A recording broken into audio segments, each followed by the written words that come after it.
حالات و واقعات کا بہتر ہونا ہی ہے کہ پنجاب اسمبلی میں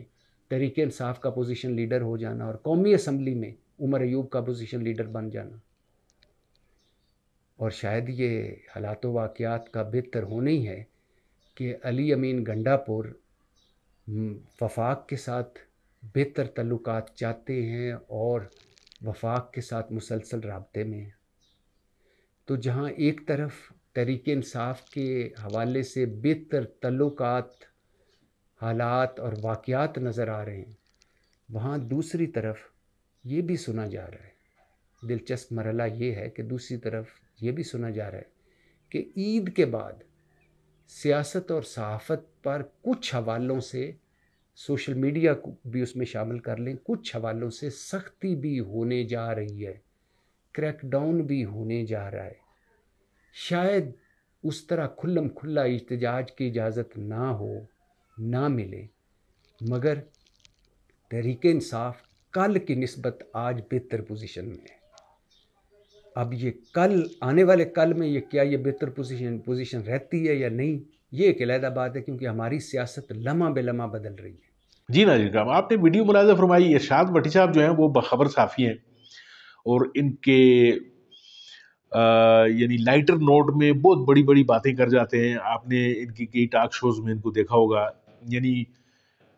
نواز شریف کے اور پی ایم ایل این کے جو ہیں وہ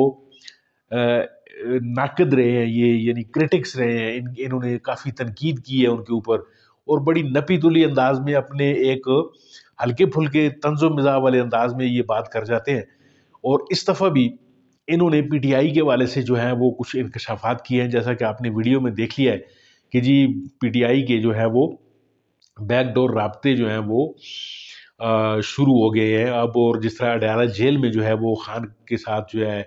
جیل کے حکام جو ہیں وہ بیٹھتے نظر آ رہے ہیں، یعنی ایک تعاون کی فضا آپ کو نظر آتی جا رہی ہے پی ٹی آئی کے والے سے، کہ اور کچھ ایسی شنید بھی ہے کہ خان صاحب کو جو ہے وہ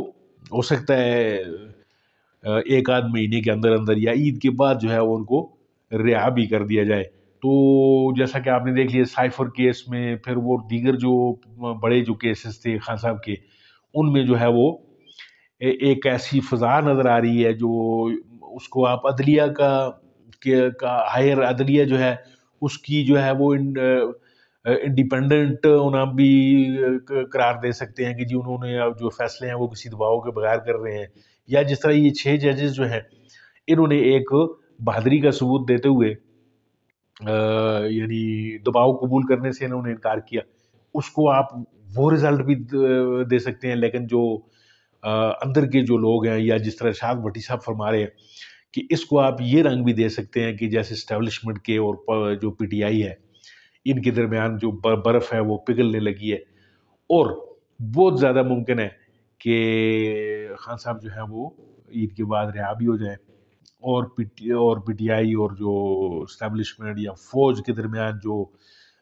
غلط فہمیاں جو تھیں یا جو بھی چیزیں تھیں وہ ختم ہونے جا رہی ہیں۔ تو یہ خوش آئند بات بھی اسے کہہ سکتے ہیں ناظرین کا، لیکن مجھے لگتا یہ نہیں ہے کہ عمران خان صاحب جو ہے وہ اب دوبارہ کسی اقتدار کے چکر میں جو ہے وہ فوج کے ساتھ ملا کے کوئی ایسی گیم کریں گے، مجھے یہ نہیں لگتا، کیونکہ انہوں نے بڑا ابتلاء کا دور بھی دیکھ لیا، پھر انہوں نے جو ہے وہ ایک مزاحمت کا وہ ایک استعارہ بن گئے، پھر پوری قوم نے جو ہے وہ ان کے ساتھ کھڑا ہونا جو ہے وہ پسند کیا، اس واسطے کہ عمران خان صاحب نے بہادری کا ثبوت دیا، بھاگے نہیں۔ تو اب میرا خیال ہے وہ اگر عمران خان صاحب جو ہے وہ سول سپریمیسی سے ہٹیں گے، یا جو ایک عوامی جو ایک رائے بن گئی ہے کہ فوج کا کوئی کردار جو ہے وہ سیاست میں نہیں ہونا چاہیے، اگر اس طرح کے کسی بھی سٹانس سے جو ہے وہ خان صاحب جو ہے دوبارہ ہٹیں گے، تو میرا خیال ہے کہ شاید وہ اپنے پاؤں پہ خود کلاڑا ماریں گے۔ تو اندازہ میرا یہ کام نہیں کر رہا کہ اس طرح کی کوئی بات خان صاحب جو ہے وہ قبول کریں گے۔ ہاں، باقی رہ گئی ان کی بات کہ فوج اپنی فوج ہے، یہ نعرہ انہوں نے کافی پہلے بھی لگایا تھا،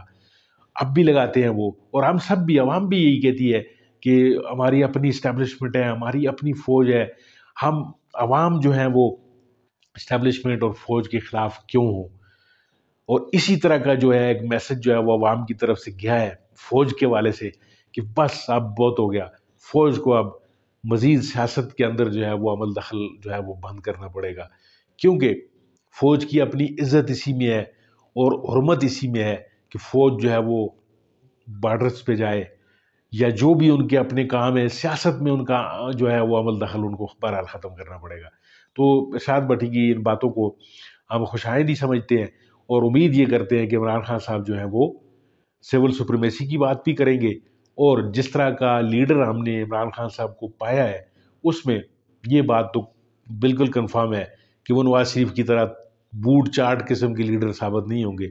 اور کسی کے بھی نیچے لگ کے وہ حکومت میں آنا شاید اب پسند نہ کرے۔ ناظرین کرام، بہت بہت شکریہ آپ کا ویڈیو دیکھنے کے لیے۔ امید ہے آپ کو یہ ویڈیو اچھی لگی ہوگی۔ اگر یہ ویڈیو آپ کو اچھی لگی ہے تو اسے لائک کیجئے، میرے چینل کو سبسکرائب کیجئے۔ ملتے ہیں آپ کے ساتھ کسی اور ویڈیو میں کسی اور موضوع کے ساتھ، تب تک کے لیے اللہ حافظ۔